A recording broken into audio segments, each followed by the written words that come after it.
largest crypto I will fire Gary.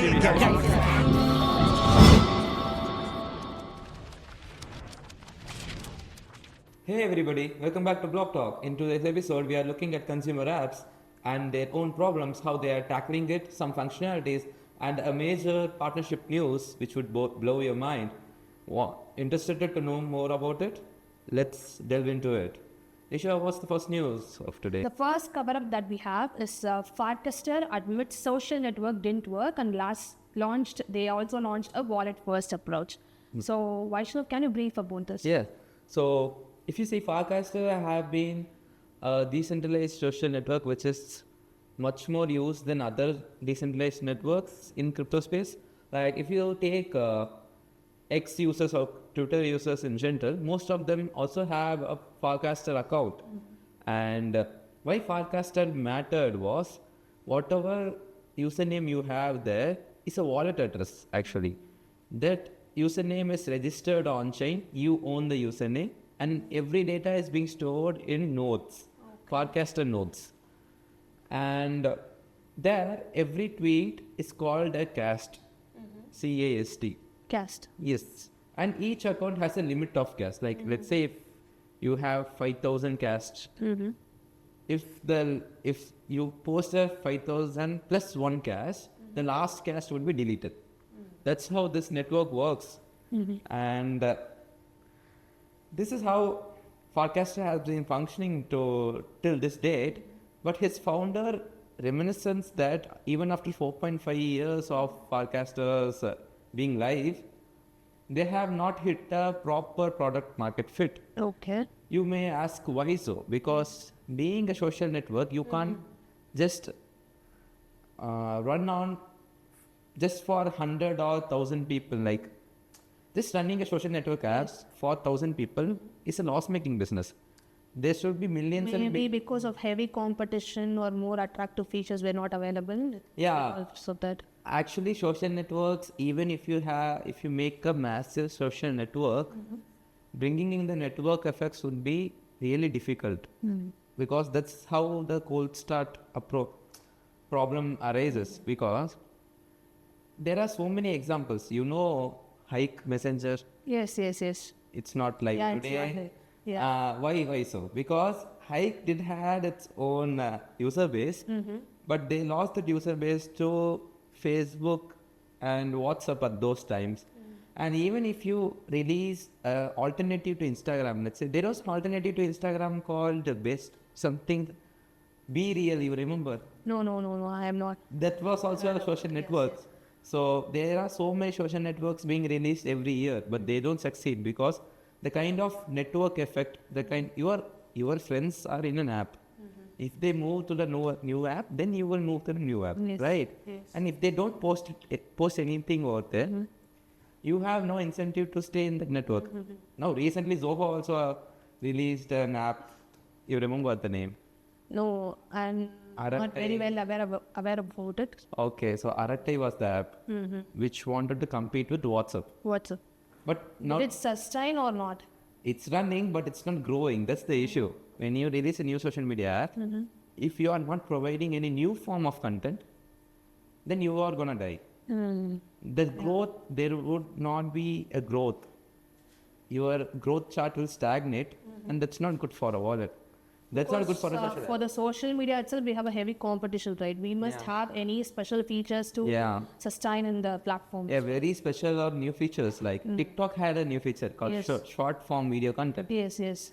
That was so successful that Instagram and YouTube have just copied that feature, right?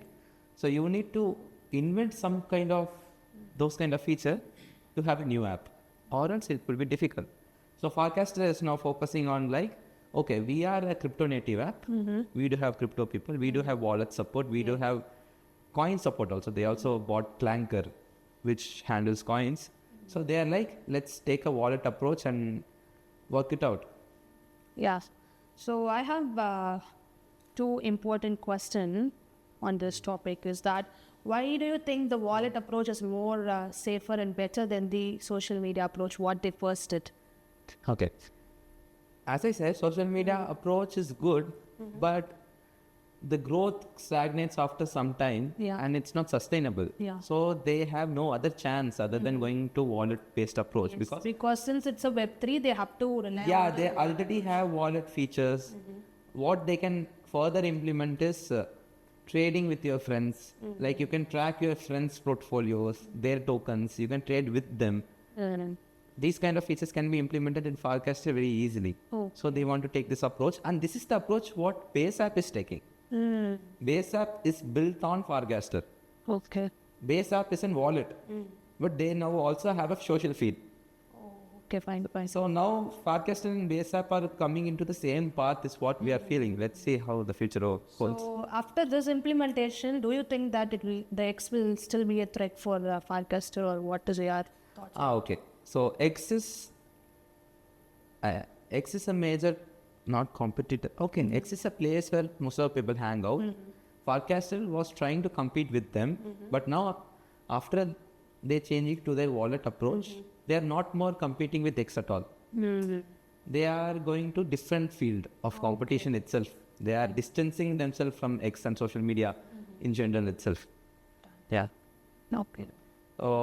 Another approach is there, like come for wallet, stay for the social. If they like the social features, they can use it. Since it's going to move as a wallet approach, what will be the main features that you think of? So one of the main features which I thought about was like group trading in the sense. As I said, like you must like some meme coin. If you invest $100, for me a notification can come that Nisha has invested $100. Do you want to pitch it? So I may buy $10. That kind of social trading activities can be taken up. Will that be safe? What do you think? Yeah, there are already apps which are implementing this kind of idea. I have used them. They are really fun. So these kind of features will be there. Yes. The second news that we have is lighter exchange, zero fee trading comes with a slower execution. So what's all with this, Vaishnav? Okay.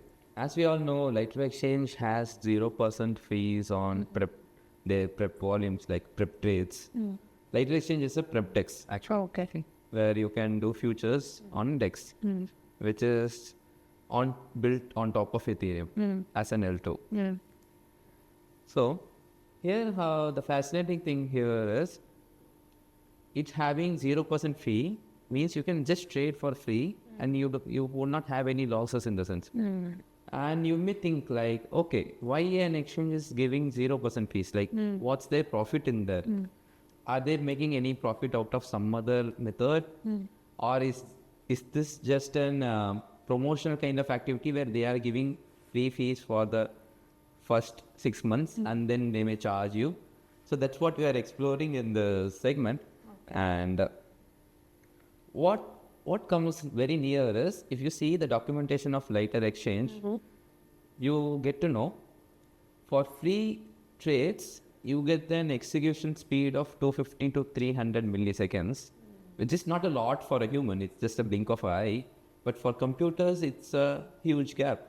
And if you take Lighter's premium account and pay some kind of fees, then you get execution as less as 10 milliseconds to 15 milliseconds. So what Lighter does, we can think about is retail traders can do it 300 milliseconds, and these high frequency traders or market makers who have sophisticated algorithms to trade on markets, they may take the small profits in retail orders, and that's their profit. Like they being able to execute at a very fast manner, they can make small profits out of the retail order flow. This is very similar to Robinhood's PFOF, payment for order flow type of mechanism, where Robinhood also did the same thing. They provided 0% fees for retail traders in US markets, stock markets. And what they used to do is, they used to take the retail order to a market maker like Citadel, and let's say $0.2, just a difference of $0.2 itself is a profit for them. Like if done in magnitudes, like if you make $0.2 profit in thousands of orders, then it's a huge profit, right? And Robinhood takes a cut of that profit. You can see this as an similar kind of system. And what others say is 0% fee is a kind of subsidy. Even market makers are trading in Lighter because of the subsidy given. Like Okay. Lighter is going to have an TGE, is going to have an airdrop.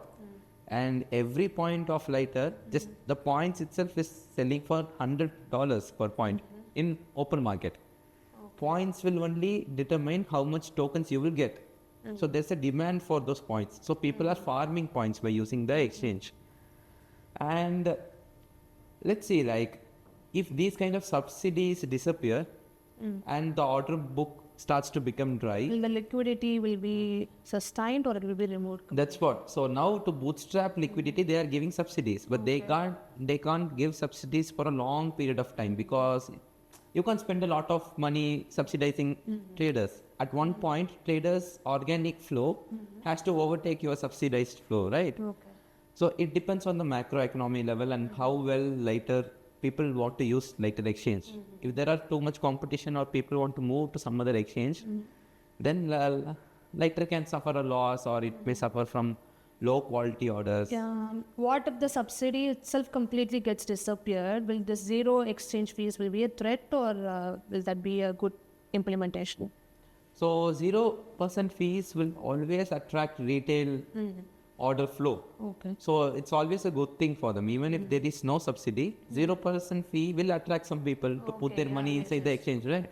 So that's a liquidity. Okay, thank you. The final news that we have is Xiaomi plans pre-install Sei-Powered Web3 finance app for the secured stablecoin payments. So what is it about, Vaishnav? Before talking about this, have you owned any Samsung, Xiaomi, or Oppo, Vivo mobile? Yeah, I already have a Xiaomi mobile. Yes. And what kind of apps have you seen pre-installed? Maybe more like a Web2 app. Okay. Web Have app you seen and- games and all like? Yeah. Yes, I have so much of games, but I am not into games as well. So whenever I buy a new phone, I just delete it off. Yes, uninstall games because I'm not into a game stuff. So this kind of strategy is being used by apps, and they make the deal with Xiaomi to pre-install them during manufacturing itself, so that their app gets more eyeballs, more awareness, more users would at least think about like what app is this in my phone. Yes. Let me try about it. Even Maybe like a partnership kind of thing Yeah. with those so, products.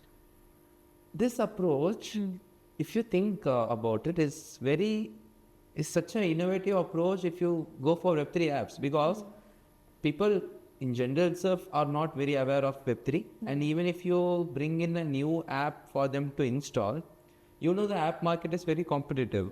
You have to convince the users to such an extent to make them install an app in your phone. Yes. And our phones already have 50 to 80 apps per average user, and that surface is too huge. And if you see major crypto apps which is being used by public in general, one you can see is Polymarket, Kalshi and all. And I guess even Polymarket does not have a mobile app till now, I guess. Kalshi has a mobile app. So there are only very rare crypto mobile apps which is being used by the masses. Or else, other example you can say is Pumpfun. Its mobile app is also good. So in this line, if you see, those companies to make their users install mobile app has been a tedious task for them. And even if you take, let's say, Base app, Base app is one of the famous apps which is used in crypto space. Even if that install is pretty low in number, as I will show you on screen, and say had a master stroke in this. They just thought about like, what if we just make a partnership with Xiaomi, and that will just easily bring their app to 400 to 600 million people in just an instant. Yeah. The conversion rate after that may be low. Like, let's say 20 to 30 people will use. Yeah, some people might uninstall the same, yes. Out of 100, 20 to 30 people might use the app, but still that's a really good conversion rate for a Web3 app. Yes. So is this the first time, or the Web3 app already resided in some of the smartphones, or what? This is the first time. This is the first time I have seen this kind of partnerships, and this was like mind blowing for me, because such a simple tactic in Web2 world can bring a massive shift in Web3 world. Like in Web3 world, nobody even thought about this, even though this is so simple, but nobody even think about that. So People might start using it as well, and they'll get a new kind of exposure into crypto and stuff like that as well, right? Yeah. Yes. And I also have a question about, so do you think this, like installing a Web3 app is actually a better idea, or what kind of thing? It will as well create a good exposure. What are the other kind of good things might happen when we install a Web3, pre-install a Web3 app? That depends on the app's application. Say has not clearly mentioned what kind of app is gonna come. They just gave an idea that there will be stablecoin kind of payment applications in the mobile phone. Apart from people complaining it as bloatware, there is no other negative. It's all positives for the app ecosystem. So you think a normal people will also be into the stablecoin payments as well? Yeah. They'll bring them as well. Yeah. Yes. And this week we came across some really good articles in X and other platforms on crypto. And here are those, and we have linked them in the description. You can give a read to them. And don't forget to share your thoughts as well. It's very much important. So this is all, guys. We have seen about Farcaster's wallet approach and lightweight exchange zero trading fee. And finally, we have seen about pre-installation of Web3 apps in smartphones. So don't forget to like, comment, and share your thoughts on the comment section. And do subscribe to BlockTalk podcast for the latest crypto updates. Stay tuned. Bye.